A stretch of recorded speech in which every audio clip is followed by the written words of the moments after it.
Panorama group, जो सोचता है वो करता है।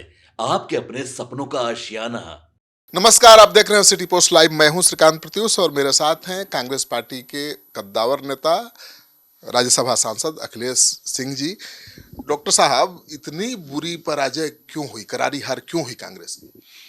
अब कारण तो मैं भी ढूंढ ही रहा हूँ। हम लोग को निराशा हाथ लगा, लेकिन एक कारण जो दिखता है, वैसे तो समीक्षा के उपरांत ही इसका निश्चित उत्तर मिल पाएगा,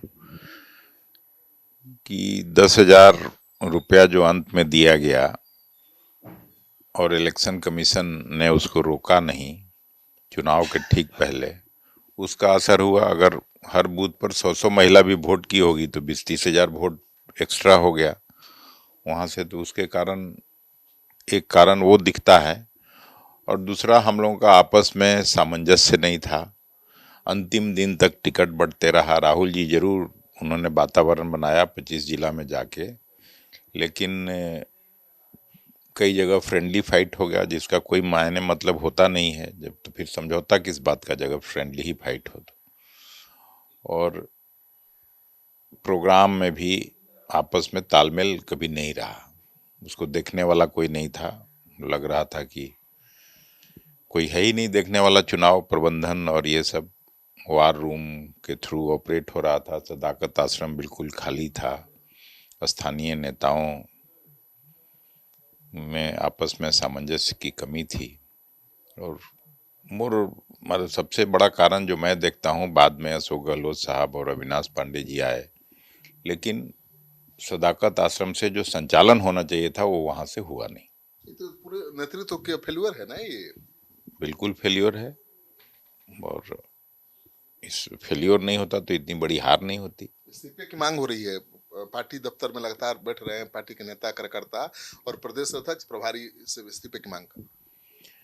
नहीं नहीं, स्वाभाविक है। जब इस तरह की हार होती है तो नेताओं में, कार्यकर्ताओं में, सब में रोष है, गुस्सा है।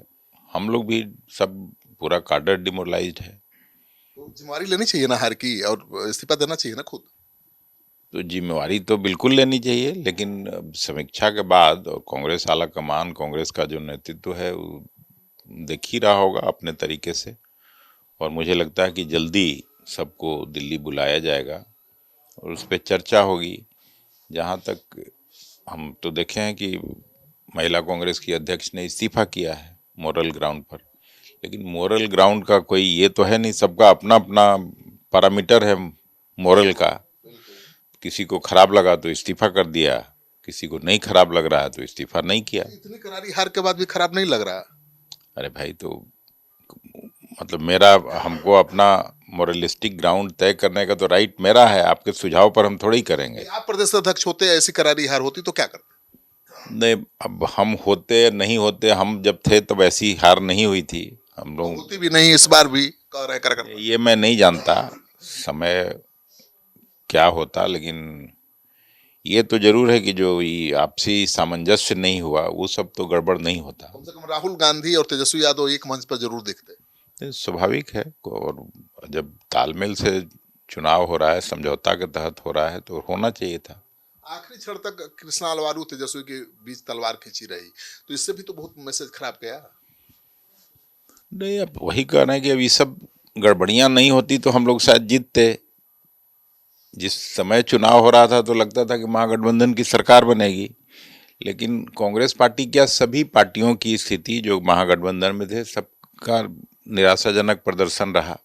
चिंता की बात है। आप आप मानते हैं कि अब पार्टी को नए सिरे से खड़ा करने की जरूरत है, क्योंकि इतनी करारी हार के बाद कार्यकर्ता बहुत हतोत्साहित हैं, डिमोरलाइज है। देखिए, अब ऐसे तो राजनीति में हताशा और निराशा का कोई जगह नहीं होता है। फिर से धीरे धीरे नया रोड मैप बना के उसको लग के पार्टी तो खड़ा करना ही पड़ेगा। और कांग्रेस बहुत कई बार झंझावात से गुजरा है। इस तरह का परिणाम पहले भी आए हैं। 2010 में मुझे याद है 4 सीट पर सिमट गई थी कांग्रेस पार्टी। फिर धीरे धीरे स्थिति बदलेगी। तेजस्वी यादव मीडिया के सामने अभी तक नहीं आए, अपने लोगों लोगों को संबोधित नहीं किया, एकदम पैक हो गए हैं, क्यों? नहीं, तेजस्वी जी भी निराश होंगे, इस तरह के परिणाम की उम्मीद थोड़ी किए होंगे। तेजस्वी जी के लिए भी बेहद निराशाजनक परिणाम है। नेता को तो आना चाहिए, अपने जनता को संदेश आएंगे ही, मतलब ऐसा नहीं है, धीरे धीरे वो भी अपना सब जगह देख रहे होंगे किस कंस्टिट्यूंसी में क्या कारण हुआ, कैसे हुआ, सब लोग अपने अपने पार्टी में अपने हिसाब से देख रहा है। कहा जा रहा है कि मुकेश सहनी ने और कांग्रेस पार्टी ने तेजस्वी की नाव डुबो दी। अब किसने किसकी डुबो दी, ये तो अब जब तक पूरा समीक्षा ठीक से नहीं हो जाता है तो उसके पहले कुछ भी बोलना उचित नहीं है। जंगल राज का नैरेटिव काम किया, प्रधानमंत्री आए तो गोलू किसलय करते रहे। देखिए, ये सब बेकार की बात है। जंगल राज 20 साल पहले की कहानी है, और जो बच्चा उस समय पैदा हुआ होगा इस बार वोट करने गया होगा, वो तो राज देखा नहीं। राज तो ये तो गुंडा राज देख रहा था। लोग भगवान भरोसे जी रहे थे और इसीलिए शायद बदला गया होगा, गृह मंत्रालय मिला सम्राट चौधरी जी को।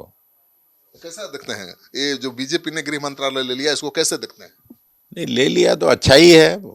मैं तो उम्मीद करता हूं और अपेक्षा करता हूं कि पहले से बेहतर होगा लॉ एंड ऑर्डर का सिचुएशन बिहार में। सम्राट चौधरी पर भरोसा है? नहीं, इसमें कोई व्यक्ति की बात नहीं है, लेकिन नीतीश जी उस मामले में तो फेल किए थे। पटना में ही 125 से ज़्यादा हत्याएं हो गई थी 1 साल के अंदर अंदर, तो उससे बेहतर होना चाहिए। बिहार के हित में, लोगों के हित में तो यही है। तो सम्राट चौधरी के गृह मंत्री बनने का फायदा बिहार को मिल सकता है? मिलना चाहिए, नया आदमी है, यंग आदमी है, तो बेहतर हम लोग उम्मीद तो जरूर रखेंगे। आक्रामक तेवर वाले भी हैं। अब ये नहीं मालूम, आक्रामक तेवर केवल रखने से नहीं होगा, उसको ठीक से पॉलिसी, अच्छे ऑफिसर्स का पोस्टिंग, अब जात पात के आधार पर पोस्टिंग होने लगेगा तो क्या होगा? उसमें जो अच्छे लोग हैं अफसर, उनको जिला में भेजना चाहिए और उसका ठीक से मॉनिटरिंग करना चाहिए। तो अफसर का ट्रांसफर पोस्टिंग का पावर कहाँ है? वो तो नीतीश कुमार ने अपने पास रखा है, सामान्य प्रशासन विभाग। अब मैं भी समझता हूँ, अब नीतीश जी के पास कितना पावर रहेगा इस मैंडेट के बाद, वो आपको भी पता चलेगा, हम भी देखेंगे।